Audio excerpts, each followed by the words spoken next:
the lecture's on linear models and regularization. And let's see, so before we begin, there are some files that need to be downloaded for the worksheet. It's like 400 megabytes, so maybe if you guys wanted to do that now and get a head start on it. Raise your hand if you're using the binder Jupyter Notebook thing. Are you guys all running stuff locally on your laptops? Okay, so if you go into the day 4 L2 folder and open the one notebook you see there, if you execute the first few cells, I think the third cell there will download the 2 worksheets you'll need, or 2 data sets you'll need. So just give that a start, and then we'll get to the lecture. Any questions about that? Everyone found it? You know what I'm talking about?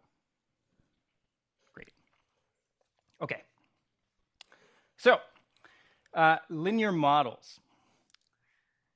This week we've been talking a lot about sampling, MCMC, nested sampling, and all these approximate techniques to figure out the posterior distributions for the quantities of interest given a data set. The cool thing about linear models is that if your model happens to be linear, you don't have to do any of that. There exists an analytic solution that if you type a couple lines of Python code, you can get the full posterior solution to your problem in under a second. So this has been really useful for me in my research, and hopefully you guys might find applications too. So linear model looks like this.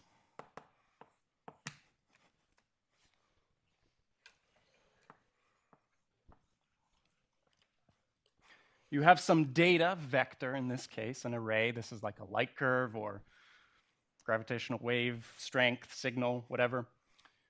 And we write that as the product of a matrix A and some vector of weights W.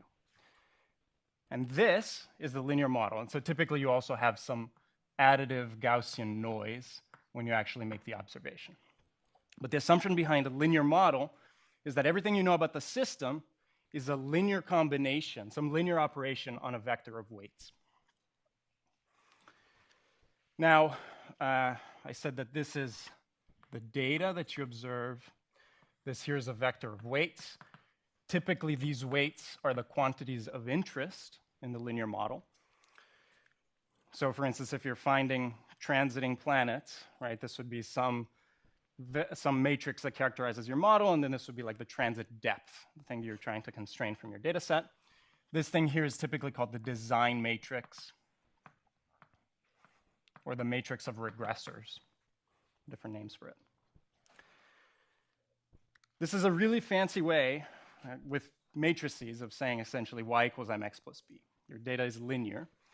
And in fact, one of the simplest linear models you can write is fit, say, a polynomial to data.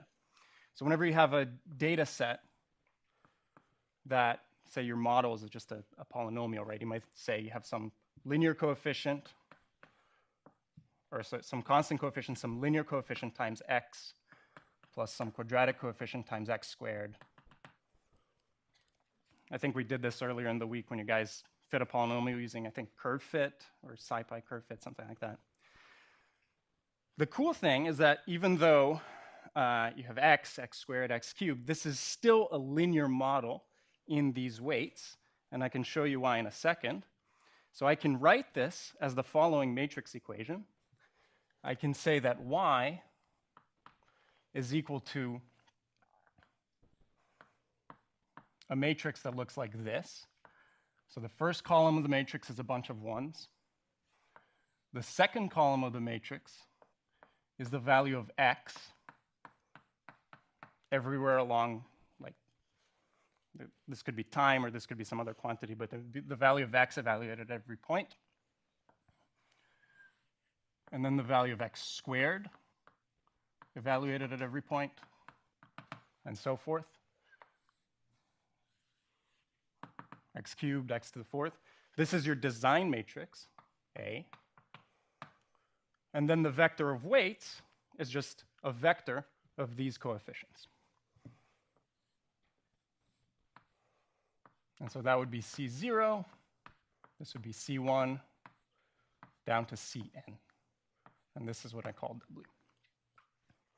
So that's how I would write the linear equation for fitting a polynomial to data.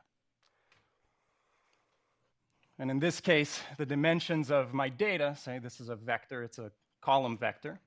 And so the dimensions would be, say, the number of points and points by 1. This design matrix is the number of points, the number of observations I make. Let's call it observations, actually. And so this is number of observations by the number of what we're calling regressors. Each one of these columns is something you're regressing against. And then this is just a column vector. It's equal to the number of regressors by 1.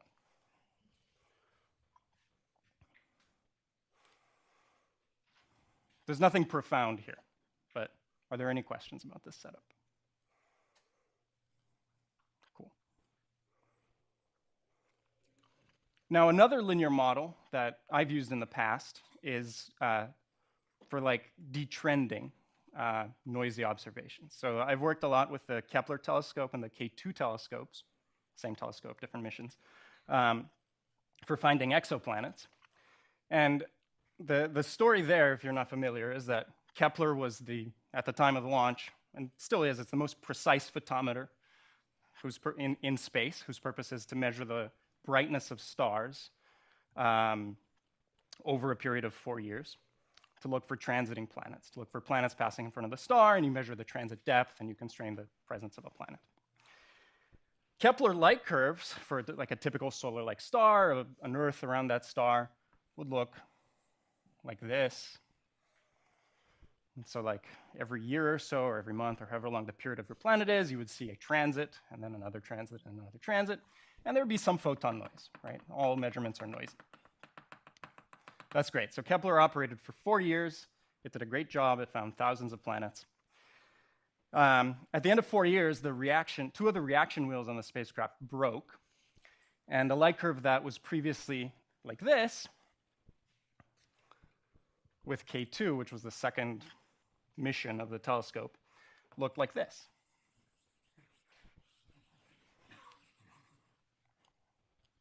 It was still collecting data. It was still transmitting data back to Earth.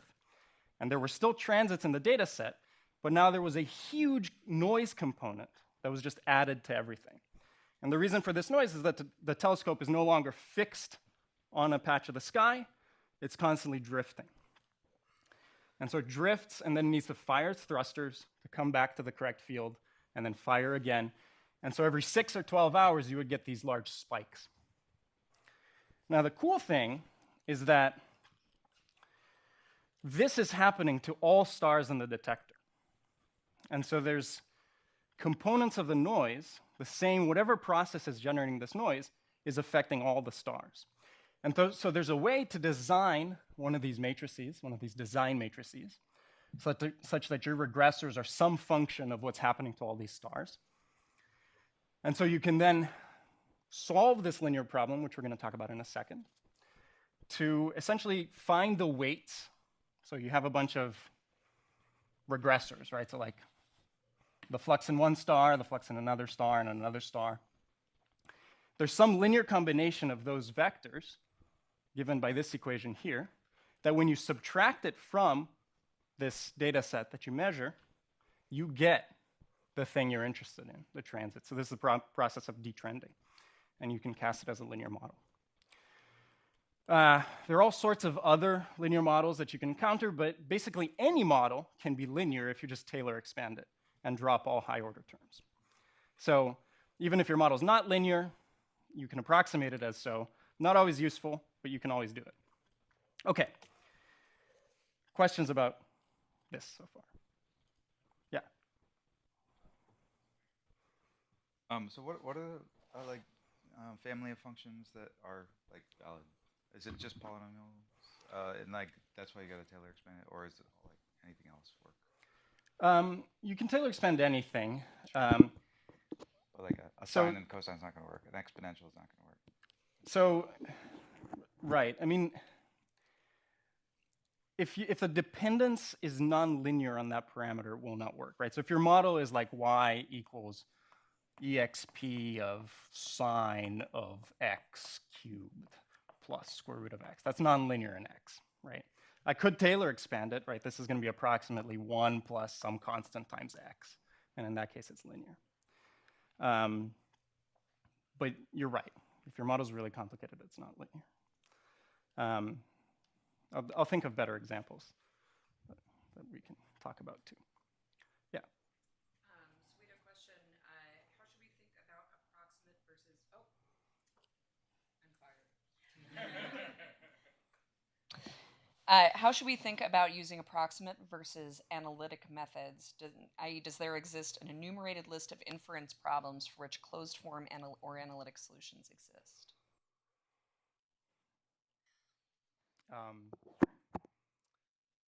So I really like linear problems because they make analysis very easy. Like, as we'll see, it'll take literally a second to get the answer. But there's some cases where the nonlinearities just do not allow you to make this approximation, and you have to use one of these approximate sampling techniques that we talked about. It depends on the problem. I don't know if I have any general advice on when this is applicable or not. Like, everything is linear locally, at least to some extent. And so in any case where a linear approximation is valid in the range that you're considering, this is a good choice. But generally, for really complicated systems, it might not be. There was a question back here. So in the case of the trending, is y going to be the detrended light curve and a some sort of features of the original light curves? That's right. That's right. In the example that I gave, my model, so the idea was that I have some data, and then I have some design matrix that captures something about the noise, and it can only capture stuff about the noise. It cannot fit the transit signal. And so whenever you try to model the data with this, it's going to only fit out, at least this is the hope, it's only going to fit out this jagged 6-hour noise pattern. And so the residuals, which would be your data minus this thing, will give you whatever the model was unable to fit out.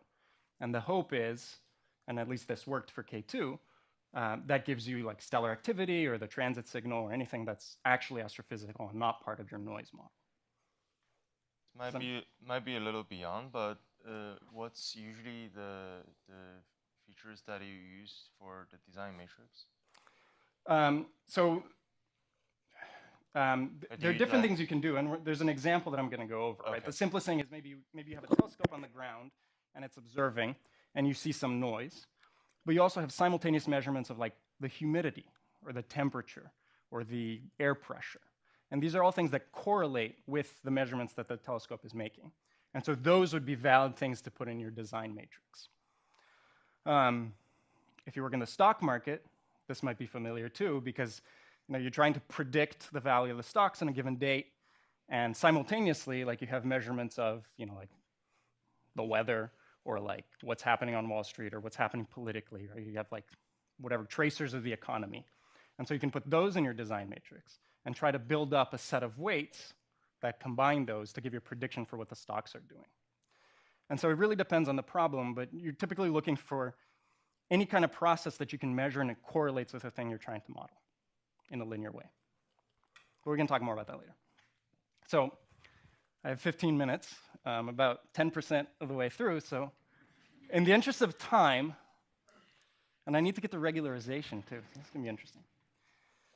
But in the interest of time, what we're trying to do here is we have that equation, y equals a dot w. We're interested in finding what w is, the weights. We want to solve this. So for instance, in the simple case where we're fitting a polynomial, we want to find the polynomial weights to find the best fit solution. Now, it would be awesome if I always break chalk, sorry. If I had y equals aw, and I could just do this. Essentially divide both sides by a and solve for w. Why is this a bad idea? Or why might this not work in practice? Yeah.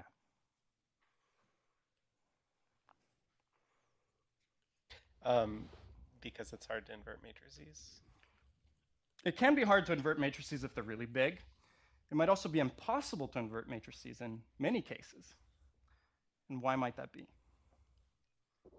Yeah.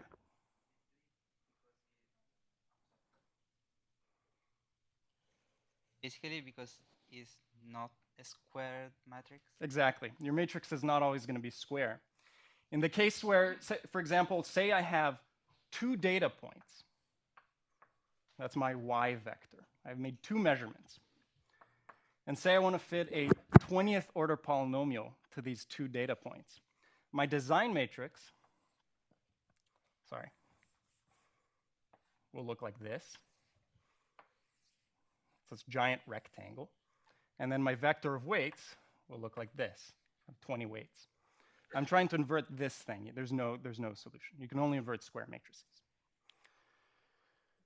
Even when your matrix is square, it doesn't always have an inverse. So if I have, we'll get into that. You can't do this, unfortunately. However, there is a way to solve this. But we could also always do MCMC. We could resort to some approximate sampling technique, right? We could define some log likelihood function like we've been doing this past week. And if you remember my lecture in Pittsburgh, the log likelihood function, if your errors are Gaussian, looks something like this. It's -1/2 your data minus your model. In this case, we have a linear model, so it's AW, transpose.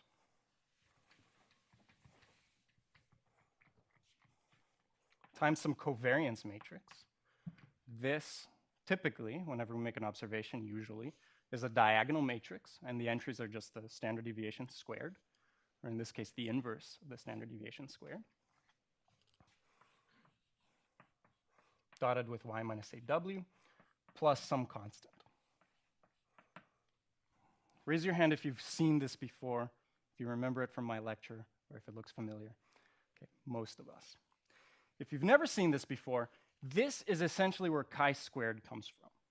If you've ever done chi-squared to try to compute some goodness of fit metric, you are taking your data, you're subtracting off your model, you're squaring it, right, this times this, and then you're dividing it by the standard deviation squared. And then you're summing over all of it. As a matrix equation, that's exactly what this looks like. So this is just chi-squared.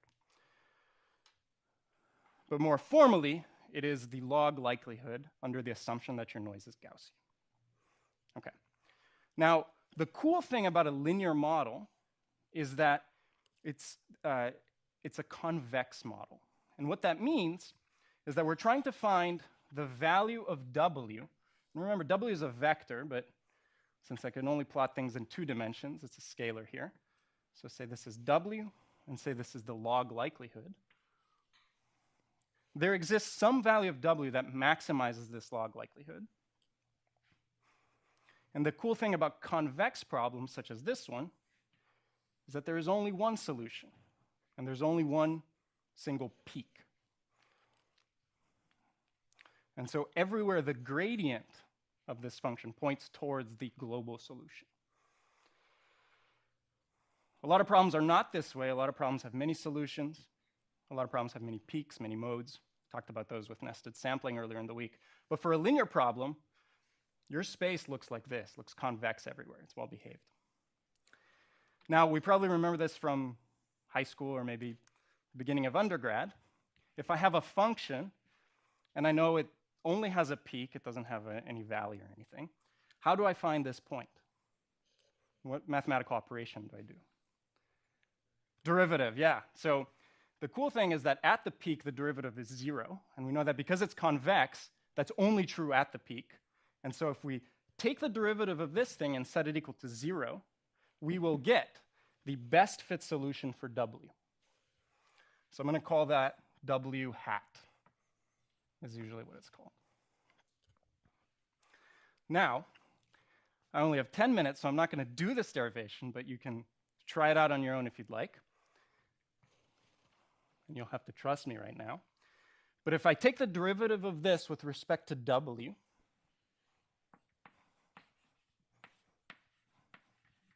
and set it equal to 0, and then solve for W, the answer that I get is the following. I get that W hat is equal to A transpose sigma inverse A inverse A transpose Y. And we're done. This is a matrix product, matrix product. You have to take a matrix inverse. If your problem's large, like in the problems I was addressing with K2 and detrending, these matrices were like a few thousand by a few thousand. Modern computers can do that in 100 milliseconds. And then you have another matrix product, and then dot it into your vector. So I can find the global optimum in under a second on my computer.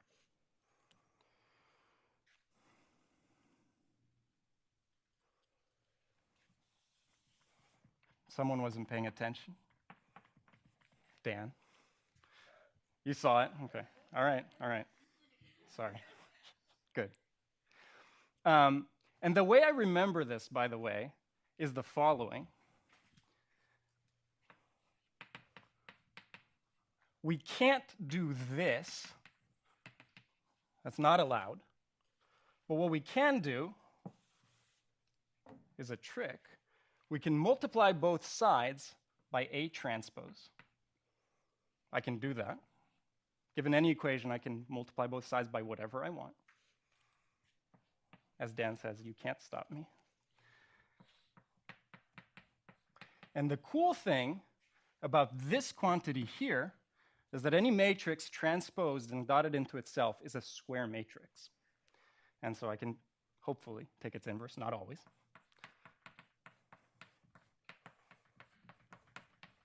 So that's another way to get the exact same thing, except in this case, I haven't said anything about the noise properties. This is effectively the same as assuming that my covariance matrix is just the identity. Note that even if it's not the identity, if it's the identity times some value, which is essentially the same as saying that the error bars are the same everywhere, which is a frequent assumption. I have the inverse of the inverse multiplied with the inverse. They actually just cancel out, so you get this exact same result, regardless of the magnitude of your error bars.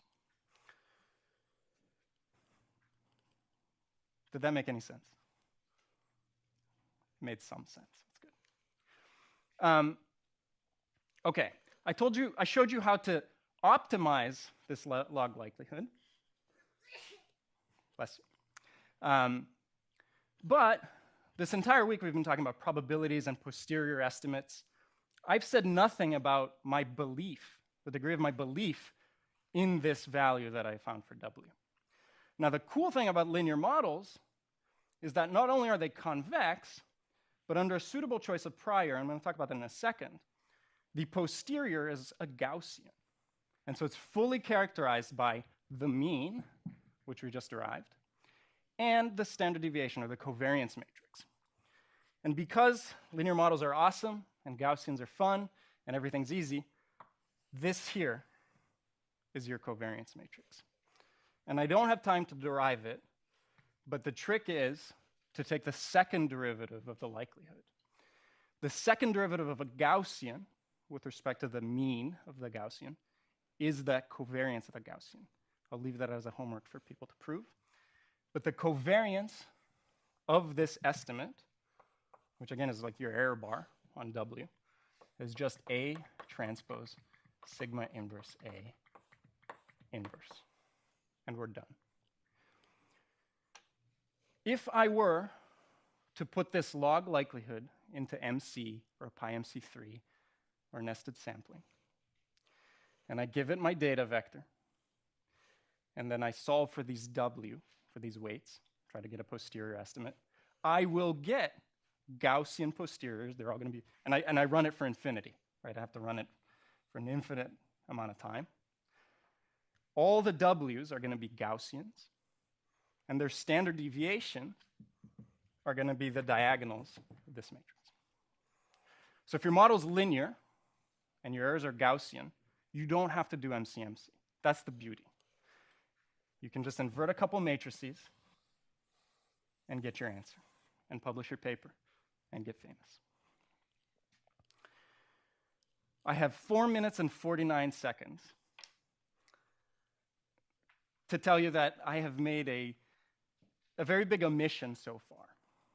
I'm talking about likelihoods and posteriors, but I have not yet talked about often what is an extremely important part of inference, and it's the prior. What prior have I assumed in deriving this? Yeah.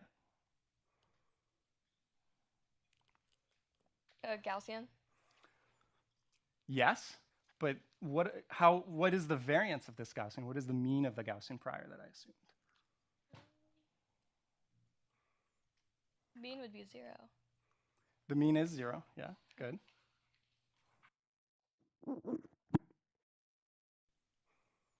The standard deviation is symmetric? Like the distribution is symmetric? It is, it's a Gaussian, so it is symmetric.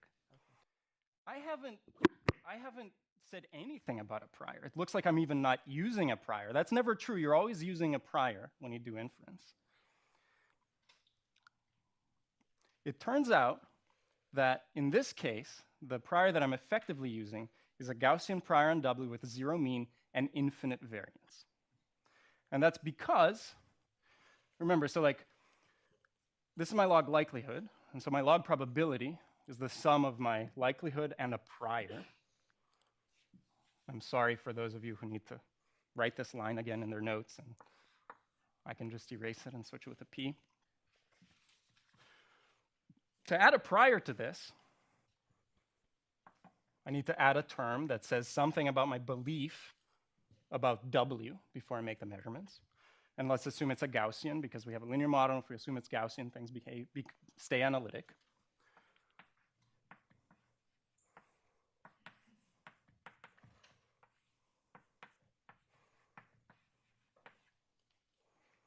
That's how I would add a prior to this, right? So like, here's my likelihood term with the data. And then this is just saying that I believe that W has some mean, which I'm assuming is 0, and some variance. If this thing is infinity, and I invert it, this is just 0. And I get to this. If I have infinite variance on the prior doesn't tell you anything. It's in fact the same as assuming a flat prior, because as I make this Gaussian infinitely wide, my prior density everywhere is just flat.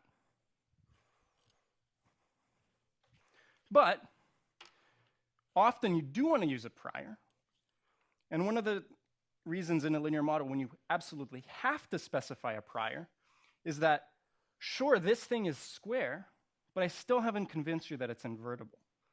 And it's actually usually not invertible in a lot of cases.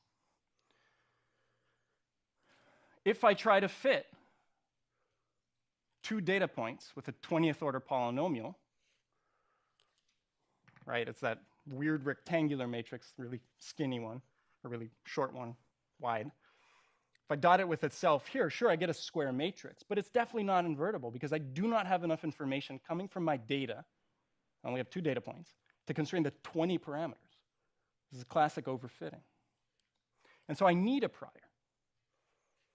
And this is where regularization comes in. So the main topic of my lecture will be delivered in the last 50 seconds. And the idea is that if I now do the same procedure, but this time explicitly account for the fact that I have a prior, I just wrote this, I didn't say anything. This is the prior variance, prior covariance matrix for W. I don't know why it's capital lambda, it just is. It's to distinguish it from sigma, but it is also just a covariance matrix. If I go through the same experiment, and you can do this at home, I will find that the only change I need to make to these equations is the following. I still have the fact that W hat is A transpose sigma inverse A inverse A transpose sigma inverse Y. And I still have that sigma W as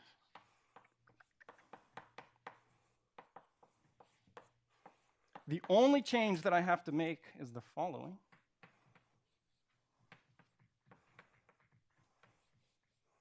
And we're done. So you can show that by doing these same steps, right? Setting the derivative likelihood with respect to 0, solving for W hat, do a little algebra, you'll get this. The prior just very naturally comes into the covariance matrix. Now, a lot of times, if I'm fitting a polynomial to data, say, to prevent overfitting, and we're going to see this in the example in just a second. Okay, my time is up, but I'm going to take another minute to finish this. Typically, one common choice is to just say that this matrix here is just some number times the identity matrix. That means that I'm putting the same Gaussian prior on all my parameters W. Or maybe it's a diagonal matrix and every parameter has a slightly different variance. It doesn't matter. Typically, this is a diagonal matrix. And so the cool thing here is that if I have a matrix that's not invertible because my data is not constraining enough, this matrix is singular, right? By adding a prior, that corresponds to adding entries to the diagonal of this matrix. And by adding entries to the diagonal of the matrix, I'm making it more dominant along the diagonal. If this is large enough, my matrix will be invertible because the identity matrix is invertible, trivially. And so there's an interesting story here. It's like back in the 70s or 60s when people were starting to invert large matrices on computers, they realized that matrix inversion is hard. It's numerically unstable. They realized that by adding small elements to the diagonal of their matrices, they were able to invert them suddenly. And it wasn't until afterwards that they realized that this is exactly what you get if you're a Bayesian, if you believe that your probability is the likelihood times your prior. You go through this matrix algebra, and you get an estimate for W. Okay, questions?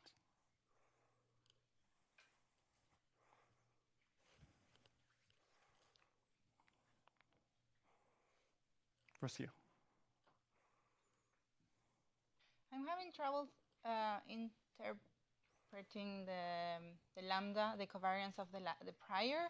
Like we said, the covariance matrix for the data are the errors. What is the interpretation for the prior covariance? That's a great question. So what is the interpretation for the prior? Is if I have any information about the parameters that I'm trying to constrain before I collect the data, that goes into lambda. Now, in the example we're going to see in just a second, if we have a lot of parameters and just a little bit of data, one typical choice is to just, you want to, without assuming this prior, your prior variance is infinite. You just want to make it small to the point where this matrix is invertible. So one of the points of regularization and ridge regression, which is what this is to shrink your values of W closer to 0. One of the classic problems of overfitting, and we're going to see this in just a second, is that if I try to fit a very large order polynomial to just a little bit of data, you'll see that I get a perfect fit, but it's pretty useless because my model goes through every single data point and has no predictive power. This happens because my values of W get extremely large. You'll see that my coefficients for W, if I'm fitting a polynomial, are going to be like 10 to the 40, 10 to the 39. That's probably not what we want. We probably want values that are much closer to 0. And so this is called a shrinkage prior, in that by assuming a small variance for these values, I constrain them to be close to 0. That's in the case where like you kind of don't care physically for what the values of the polynomial coefficients are. You just make this small enough to the point that you prevent overfitting. But oftentimes you do care, right? Like the parameter you're fitting for is, say, like the depth of a transit. We're going to see that in a second. I have some prior information about this transit. Maybe I know it's a rocky planet, and so maybe I know the depth has to be 100 parts per million plus or minus 50 parts per million. That's a physical way of interpreting what this thing is. And by the way, right? The variance is just the square of the standard deviation, the width of the Gaussian. Okay. Let's start the worksheet because it starts with an example.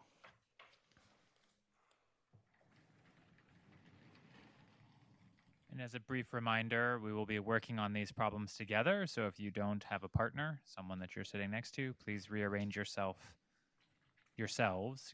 appropriately. Thank you. Okay. Were people able to download the CSV files? Raise your hand if you had trouble. Are you still having trouble? All right. If you had trouble, silently troubleshoot with someone sitting next to you.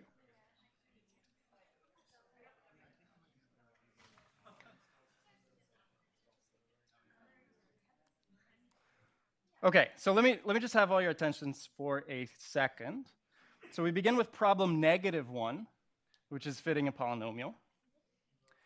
So if I have a data set that looks like this is what I've been talking about. I have 15 data points, and I believe that there is some trend here. Maybe it's linear, maybe it's quadratic, maybe it's cubic. I do not believe that it is a 15th order polynomial. I do not want a model that goes through every data point. But we can still play around with it and see what happens. So if we execute the first few cells, you should see a little widget pop up where I have a model and I am fitting a polynomial of some order. And as I step through the order of that polynomial, we can see I get progressively better fits, better and better and better. The chi-squared is going down, down, down. The model is getting closer and closer to the data until the point where I get a 14th order polynomial, and you can check that it perfectly fits all of the data. But this model is telling me that if I were to make a measurement of whatever this is, doesn't matter, if I were to make a measurement right here, the value would be like 15 or 1,000,000 or whatever. I don't think that's true. I don't think this model actually describes the true correlation between the data points. And so I need to regularize. And so that's what this next step does. And you can look at the code. We'll do that in a second. But if I execute this, I now have an extra little widget down here that controls the variance, which is what Rocio was asking about, that lambda parameter. In this case, it's the log of the variance. It's how big I'm allowing those coefficients to get.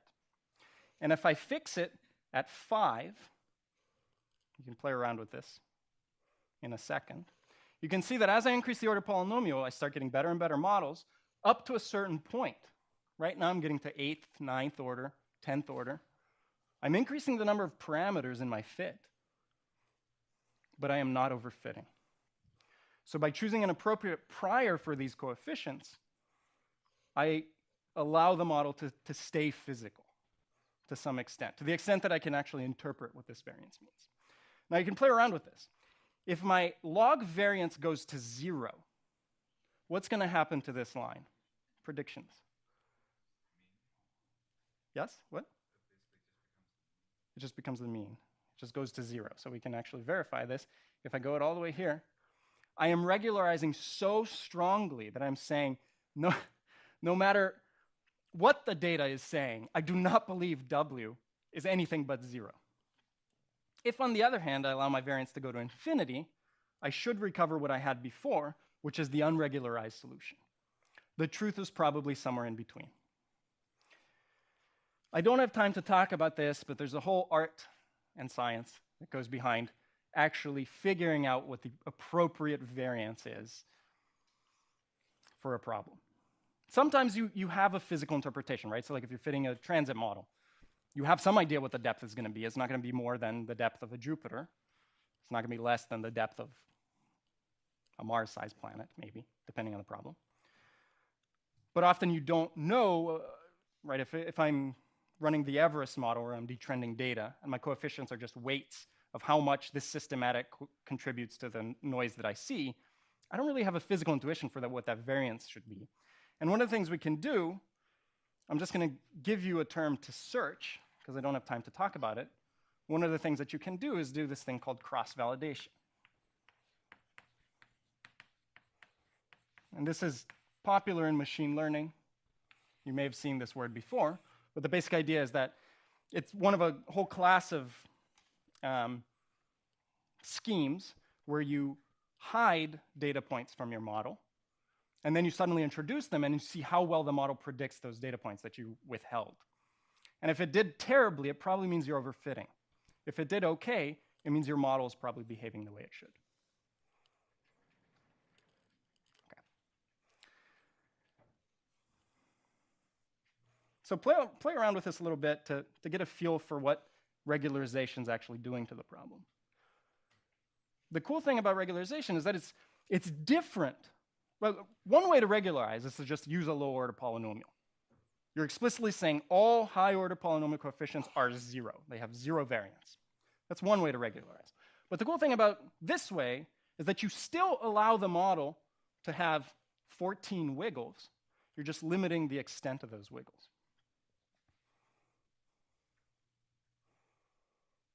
Hogg always says, and I really like this, that a Gaussian process, you can mathematically show that a Gaussian process is a very, very well regularized infinite order polynomial.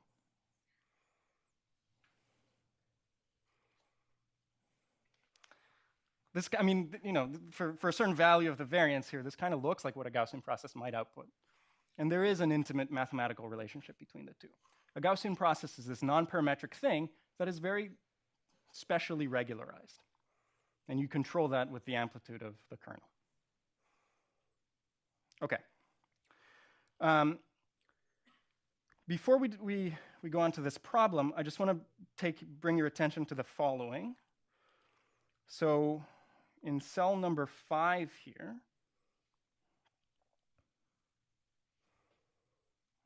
I just want to show you how I'm computing this model. I didn't use curve fit for this example. I just used the equations that we derived here. I constructed my design matrix here using, you won't need this for the problems you're about to do, but the Vander function constructs the Vandermonde matrix, which is literally just a matrix whose first column is 1s, second column is x, third column is x squared, fourth column is x fourth. It's just, you could code this up yourself in a couple lines of Python. This saves you time. Don't worry about it. The important line is right here, where I have my design matrix. I transpose it. I dot it with itself. You remember that from my lecture.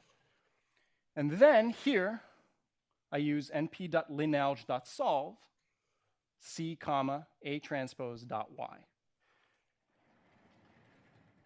np.linalg.solve is solving this problem.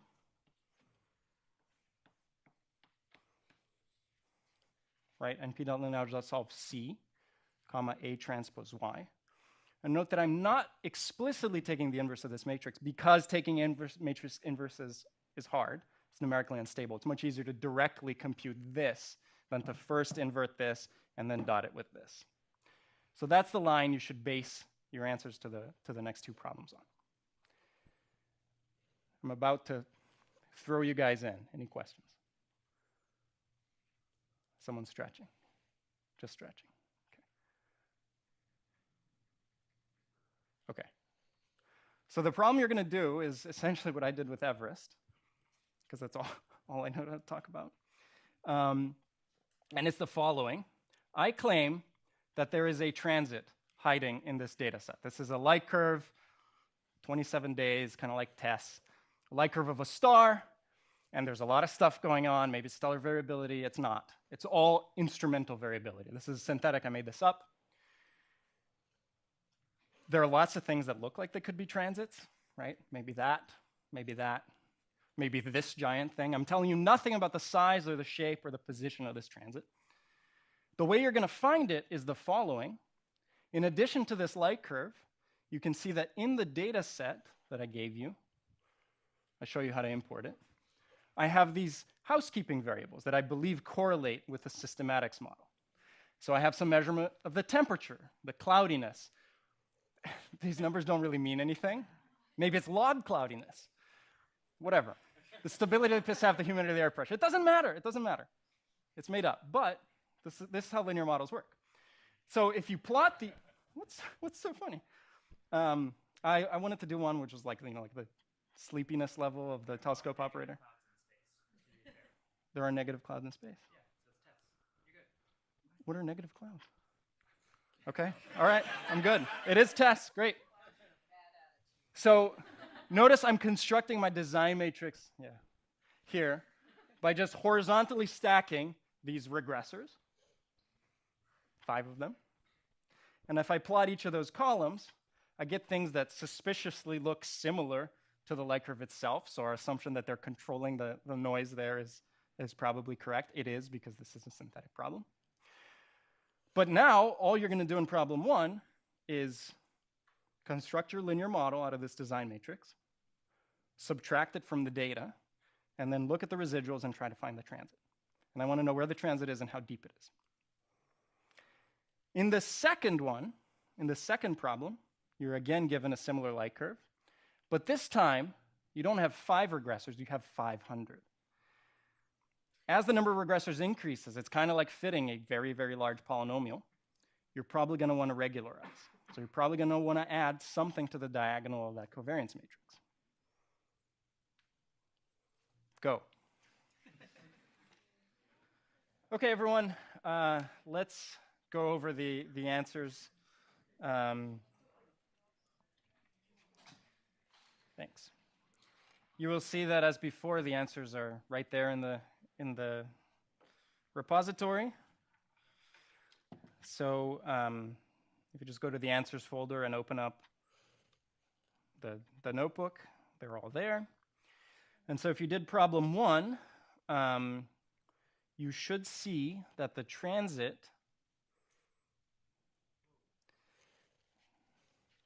is not at all where you might think it was ahead of time. It's right there. That doesn't even look like a transit. But this is something that happened to me when I was developing Everest, is that the noise is so much stronger than the astrophysical signals that you're interested in, that you really need to do something like this in order to even see the transit. And so if you did it properly, you will see that your model is able to predict your data really well everywhere, except right there. And if you look at the difference between your model, which is made only of systematics, only of noise stuff, if you take the difference between that and your data, you get residuals that look like a transit. And so that was the goal of the first problem. And again, in this first problem, we didn't do any regularization, and we didn't have to, because we have, I don't even know how many data points we have. We have like tens of thousands of data points, and only 5 regressors.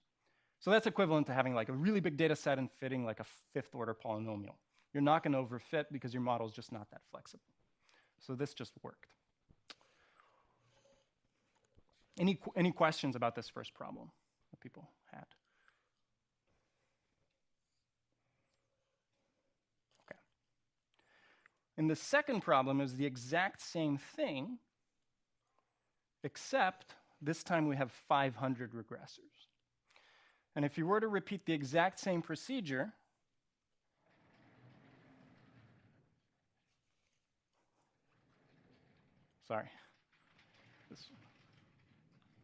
if you were to repeat the exact same procedure, where you don't have any regularization, you will find the weights actually get fairly large, and then your model will perfectly fit the data. And then if you look at the residuals, you should essentially, well, you get a model that goes through the data everywhere, and then your residuals look perfectly flat. That's what happens if you have no regularization, because you have all these regressors. They all want to collaborate and contribute and bend backwards and fit the data as well as they can, and that's exactly what happens. And so when you have a lot of regressors, a really large design matrix, you have to add some regularization to limit how flexible your model is, because you don't want to throw the baby out with the bathwater, as it were. And so and so the trick, as we talked about earlier, is to add a prior, is to essentially say, okay, I'm going to keep all the regressors, but I'm going to limit what their weights can be. And that, in the simplest case, is as simple as just adding a small term to the diagonal of your covariance matrix. Some other things that people were talking about is maybe I can reduce the size of the design matrix. Maybe I can only keep 5 of the regressors. Sometimes that'll work. In this case, it won't work because the way I constructed the problem was I built the noise out of all the regressors. And so there don't exist just 5 of them that will explain all of the noise in the data. You have to use all of them. One thing that could work, though, is to do something like PCA, right? Try to look at all the columns of the design matrix and pick out the common features. Do PCA, keep only 5 or 10 of those components. I suspect that would work. I haven't tried it. But if you would like to do that, that might be a fun exercise. The easiest thing, though, is to just add these terms to the diagonal matrix. And the way that looks like in practice is here. So I still have the same A transpose A. Here I'm dividing by the uncertainty squared. Some of you didn't include that sigma, which is fine, because you'll notice that I made it very easy for you guys. And I gave all the data points the same error, which is 1. And so that's really just the identity matrix. In this case, your covariance matrix is truly the identity matrix. So whether you use it or not, you get the same answer. Not always going to be the case. So remember to put your sigma inverse in there when you do this in practice. But if you add an appropriate amount of regularization, and there's no right answer here, because this number is made up, but I use 10 to the minus 5 for lambda. And when I do that, we can see a feature stick out here. And the transit is, in fact, this thing right here, which you can see by eye, but you don't necessarily know it's a transit ahead of time. But you can see that the model is struggling to fit this data point. Now, if you zoom in, you'll notice that there are these wiggles on either side of the transit, which are not real. These are artifacts due to the fact that the model is trying to fit out the transit. We have 500 parameters. That's a lot. Even with regularization, you can overfit this a little bit. And this transit is actually shallower than it should be in practice. So far, what we're doing is we're detrending, right? We have some data set. We have some model for the systematics. We apply that model. Physically, what that means is we subtract that model from the data. And we hope that the residuals have kept, that the model has not touched the signal of interest, that the residuals contain the transit. That's not always going to be the case. Even if your model's regularized, and even though the systematics are not the same process that's generating the transit, you have enough regressors, they can start to fit out the transit. So the proper thing to do, or one of the proper things to do, is to simultaneously fit the systematics and the transit. And in this case, this is easy to do. It's still a linear problem because I tell you, this isn't true in general, but in this case, I'm telling you where the transit is, and I'm telling you that in this case, it's just a Gaussian. And the only thing that you need to find is the depth of the transit. If all you need to know is the depth of the transit, that's a linear problem, right? It's just some scale by which I'm multiplying this function. I have 26 seconds, and so you can look at this code in your free time. But the trick was to add the regularization and let's see. Here. So you had to add an extra term to your design, to your regularization matrix here. That was the prior variance on the transit. If you didn't account for that, you would end up regularizing the transit as well and forcing it to be really small, and you wouldn't see it. But if you did it properly, you would find the correct transit depth, which was something like 6.5, I think. And you can see the transit model right there. And you can see that when we simultaneously fit the transit and the systematics will not touch the transit because there is a better model, there's a better regressor that better explains what the data is doing in this vicinity here. And there's our beautiful transit. We're out of time, so thank you, guys.